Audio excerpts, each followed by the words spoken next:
Upsets galore as 3 of the top 4 fall. Gold Coast finally besting Brisbane, Adelaide claiming the showdown, and Carlton surging towards September with a big win over rivals Collingwood. This is the round so far, brought to you by Amy.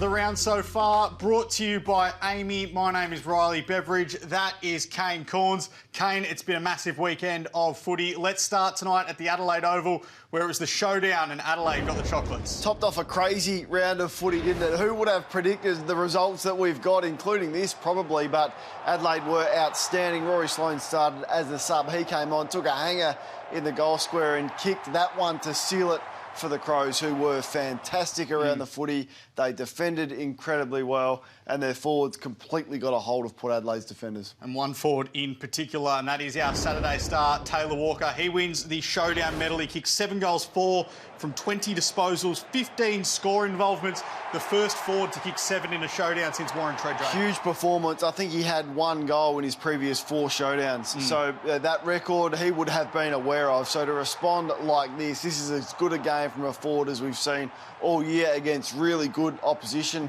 in a big game. So everything he touched turned to gold. The way he was striking the ball, which we know that he could, but also so good on the lead. He looked sharp and was deadly accurate in front of goal, albeit kicked 7-4, but it ended up giving away a couple in the last quarter as well. Could have been a bigger haul. He did. He moved 6 behind Charlie Curnow in the race for the Coleman. Still has to play West Coast later in the season. Spent a lot of the night on Alir. Now, this was a really touchy moment earlier in the game when he clashed heads with Lockie Jones. It looks for all money there like both of them should have received HIA tests. Port Adelaide saying afterwards that Alir didn't. He comes back on the ground, finishes the game. They say Lockie Jones sat out the rest of the game with concussion. It was an iffy moment for mine. It was one where I think when an incident like that, they both spend a lot of time on the ground, both of them. They both really, in my view, should have to undergo HIA tests there. The fact that Alir came out and played out the game, maybe a little bit uncomfortable. No, I can understand that point of view as well, no doubt about that. Those decisions are left to the club doctor. Mark Fisher's got 25 years experience as the club doctor. He has made the call that he didn't need that after reviewing the vision and assessing Alir. They say that he's fine, he wasn't concussed, and that's the reason that he came back on the ground. But I agree with you, it's going to be a big talking point this week. Certainly will be. Port Adelaide dominated the third quarter of this one. They had 21 inside 50s to 8, but they kicked 3 goals apiece. The Crows, while Port Adelaide here, we're seeing them butcher some opportunities going inside 50, the Crows had 6 scores from 8 inside 50s. Yeah, the way that they defended was really strong. Michaelini, we're seeing Hinge was really good behind the footy. Butts when he was out there. So, I mean, Dixon looked as though he was going to have his moments and looked strong in the air. When he did that, they were inaccurate in front of goal, so they missed probably 2 or 3 set shots. We're seeing that miss there.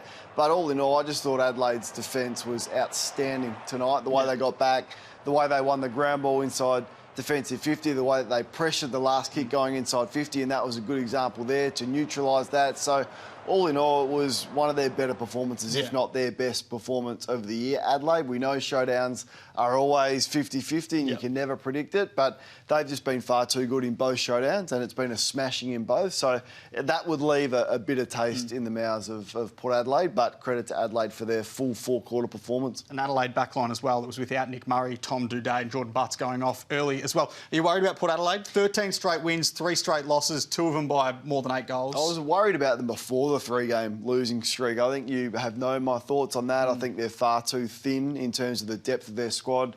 The ruck issue is now a giant issue for them.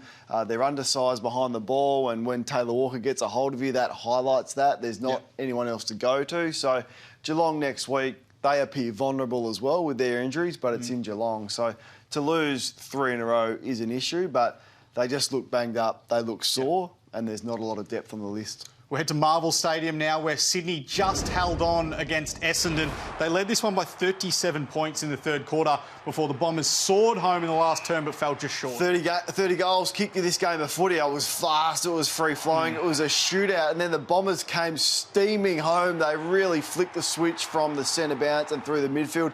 Peter Wright, who had been well held by McCartan, came to life. Langford there kicked 5. Now, Rampy went off and had an issue and didn't play the majority of the last quarter.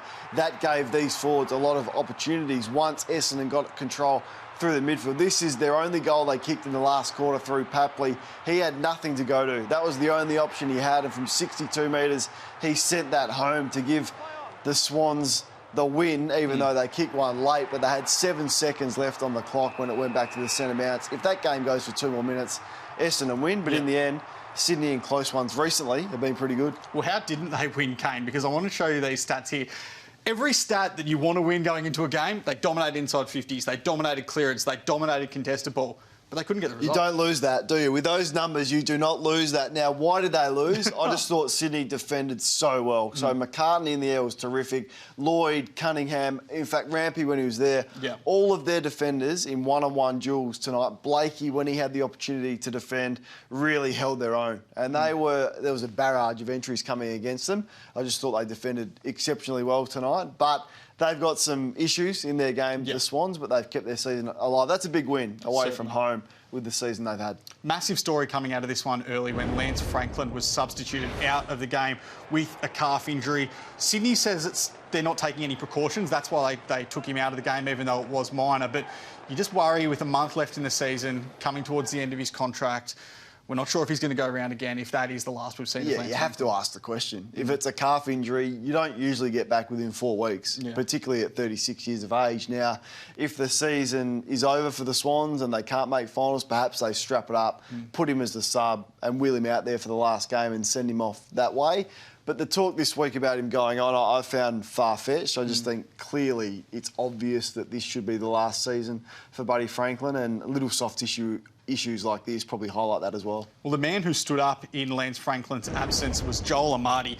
He had a breakout game. He signed for 3 years earlier this season, but he finished with 4 goals, most of them in the first half from 11 disposals and 7 grabs. No, he's played some good footy this year. Earlier on in the year, he really got a hold of Hawthorn in the first half, and he looked like the one. But you're right, it was predominantly done in the first half. He kicked all of his 4 goals in the first half and looked as though he was going to be the match winner. He went into the ruck for just a little bit and was able to push forward and get a mismatch that he liked. He read the cues really well, so he assessed that at times Sydney were going to win the ball, and he ducked out forward and got that easy goal. But with Franklin, you think retiring, the forward line's his and Logan McDonald's, and it's a great opportunity for those two to carry the Swans forward line for the next 5 years. Thought Sam Wicks was good as well. 3 goals and 3 goal assists for him. Let's head to Heritage Bank Stadium now, where Gold Coast got its first win over Brisbane in 5 years, and it was led from their captain, Touk Miller, who asked to be put on Lachie Neale earlier this week.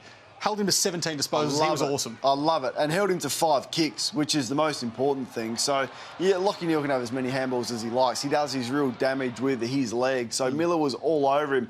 And not only was he all over him defensively and restricting him like no one has done this year, he got off him at the right time. So his work rate, his want to run, his gut running, I mean, to see him back in the side, he makes such a difference. So he's all over him there, but then his ability to go from defence to offence was so good today. He won the medal, he was physical, and it's just, it infects the rest of the team. Like, it infiltrates the psyche when you've got your leader doing that, putting his hand up to target a Brownlow medalist, the opposition captain, and to limit him there. It's going to be an issue for Lachie Neale with 4 games to go. Ashcroft not there.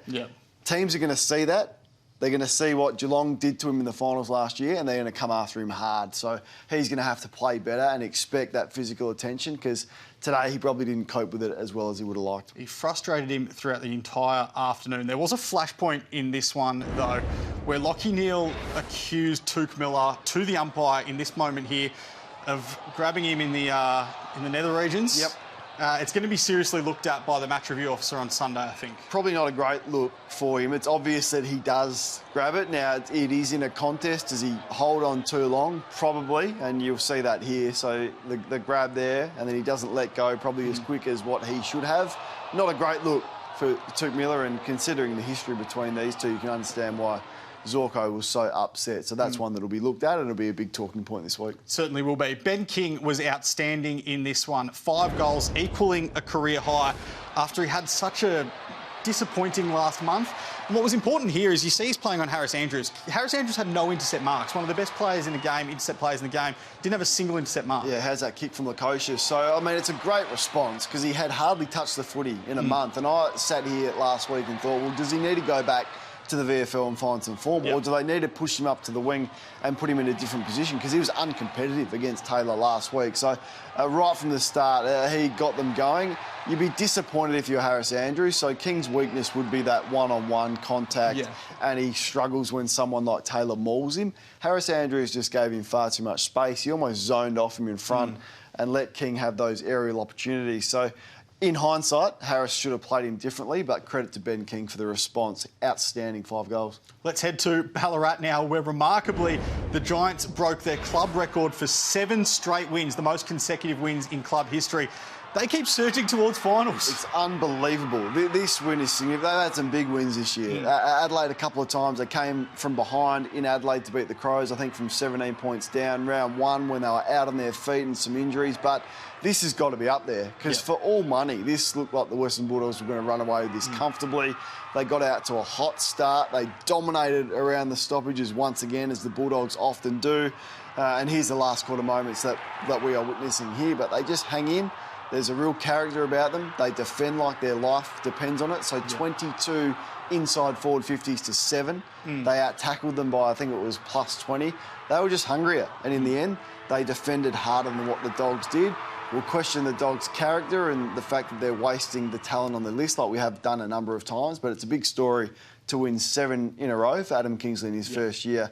And it's been heartwarming to see. It has been. Toby Green kicked 5 goals, but the story here, as it has been throughout the last 7 weeks, was the backline of the Giants. Unheralded stars like Sam Taylor, who was a later second-round draft pick, Jack Buckley, who was a Category B rookie, haven't conceded 75 points in 7 weeks. Yeah, so that's the big story. I mean, that's how you win finals. That's how you win premierships. Now, I'm not suggesting the Giants have the list to win a premiership this year, but they've got an outstanding platform to do it, and he's got them playing the right way because of that. And it doesn't matter if they concede a high number of entries. They didn't do that today. The entries are about even, but in the past they have, and they hold up incredibly well. So, I mean, they should be really proud of what they've done, and they shouldn't be limiting themselves on what they can achieve this year with that defensive profile. They kicked 8 goals 5 after half-time alone from intercepts. It was remarkable how many intercepts they had. Sam Taylor had 15 with 8 intercept marks. Jack Buckley had 10. The list goes on. They just cut off everything the Western Bulldogs were trying to do. Yeah, and they were able to score off this, so score off the turnover as well, so which is the next part to it. So you can do this and you can get the intercepts, but then what do you do with it? Well, they've now got their game in great order. That they win these, and if they win it in the front half or around the middle of the ground, they go back and score, which is what they did today, and they really punished the Dogs off that. So Taylor's just a freak. Like, I sent you a text today and you said, this guy is incredible, and everyone knows that now, but I'm glad we put him in the All-Australian team last year. He deserved it. It's going to be hard to leave out if he finishes the season like he's doing right now. And that was Haynes, who was a sub, came on late and went behind the ball. And I thought the coaching tactics of Adam Kingsley to save that game was excellent as well. You could make a pretty compelling case that he's All-Australian this year, even though he's missed 6 to 8 weeks with that hamstring injury he sustained earlier in the season. Heartbreaking story for Josh Bruce coming out of this one. It's a suspected ACL to his right knee. Now, he did the ACL on his left knee in 2021. Obviously, scans will confirm it, and we hope that it's not an ACL, but this looked nasty for him. Doesn't look good, does it, when you go down, when there's not a whole heap of contact and you twist, and it looks as though he knows straight away, look, you're not going to diagnose it and wait for the club to confirm that. But, yeah, not a good sight. Rory Lobb had to go back, and he doesn't want to be playing back. What do the Western Bulldogs do now? I mean, if they miss finals, it's a massive story, given they've topped up their list to try and win a premiership. They haven't ever been able to take that next step, give themselves a platform for making top 4. It's a worry for them. Oh, it is. I think there needs to be serious questions at board level. As I've sat here from about round 2 this year, they are wasting what is an excellent list. I think they've got 4 top 15 players in the league. Like when you look at English and Bontempelli and Libba, they got 2 All-Australians across half-back. They got Ugelhagen and Norton. They want for nothing on this list. It is a wasted era. They got a terrific captain, Marcus Bontempelli. So you then have to look at the coaching tactics. Why do they concede so many goals consecutively?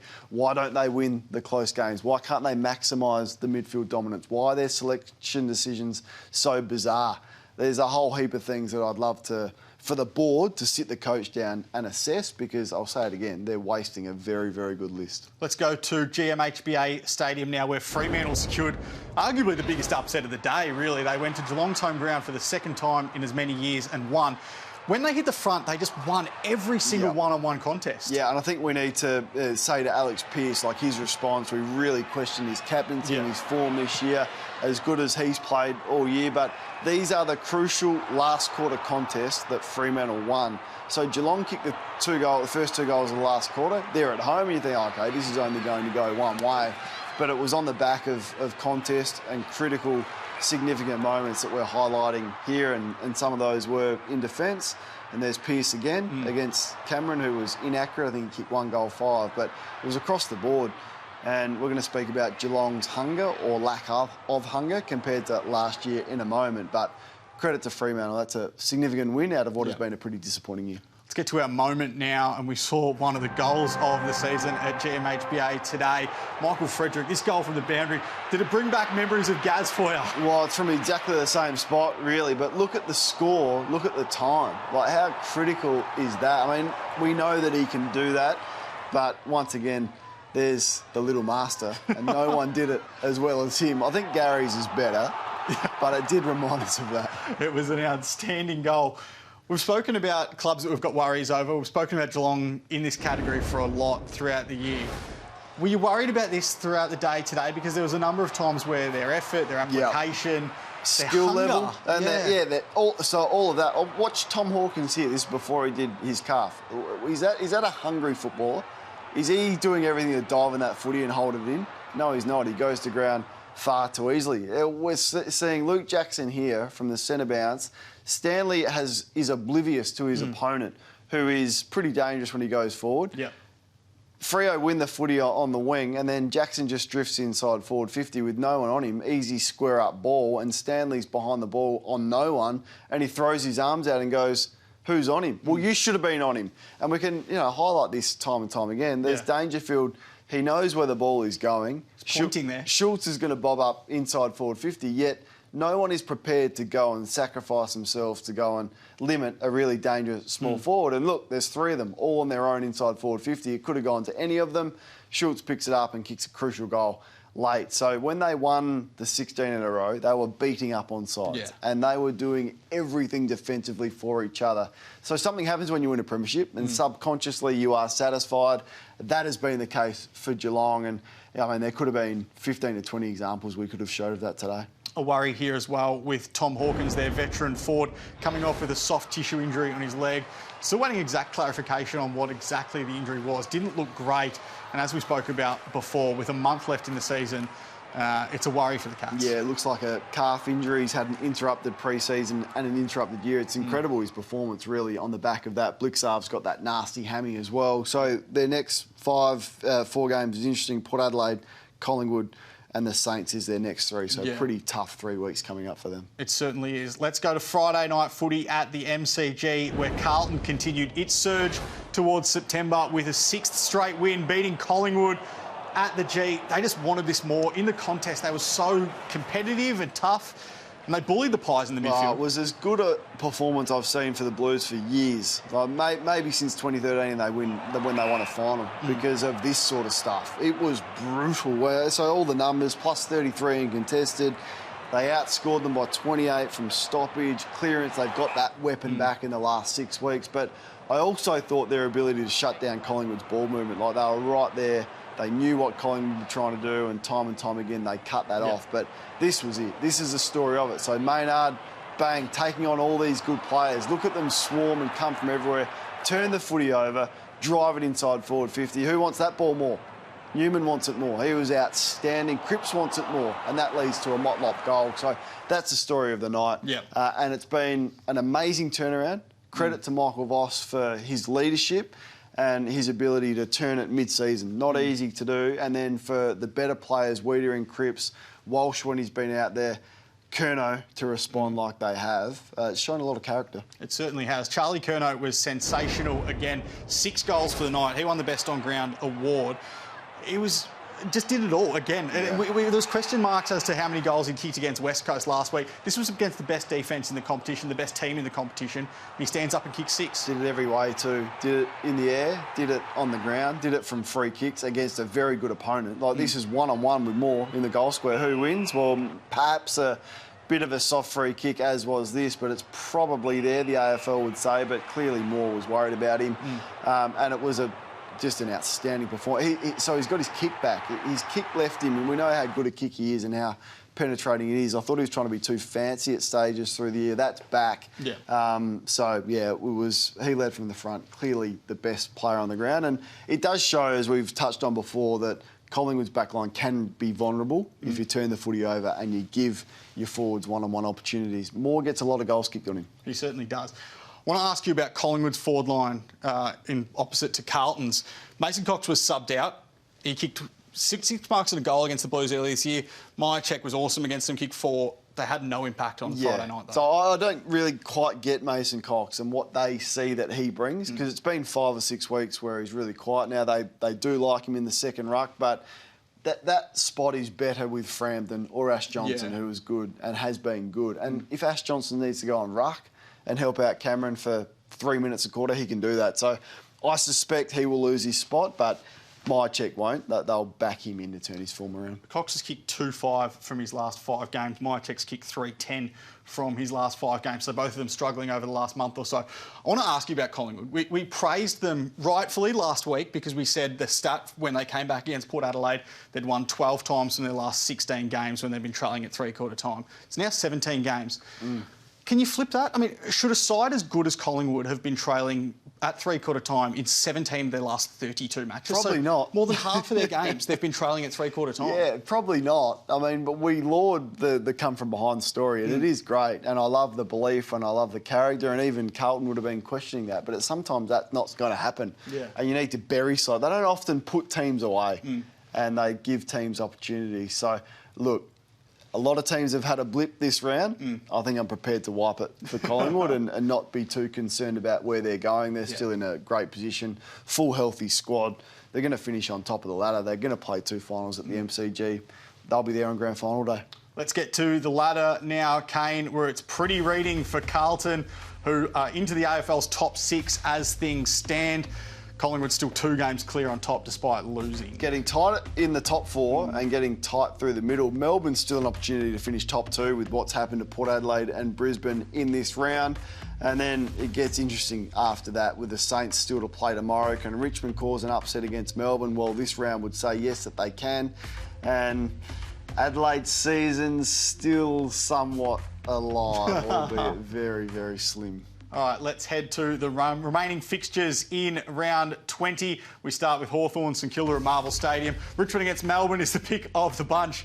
And we finish with West Coast, North Melbourne, which isn't great. Our Kane's question, though, tonight is based on Melbourne. What do you make of the D's fixture freebie? Because have a look at this. In terms of playing West Coast, North Melbourne and Hawthorn, which are clearly the 3 worst sides in the competition, they play them 5 times. Now, they should probably be in that category there, given they've made the top 4 in 2 years in a row. They're playing 5 times. Can't work that out. Can't work the fixture out. So disappointed in what West Coast and North have delivered, which has somewhat ruined the integrity of the competition.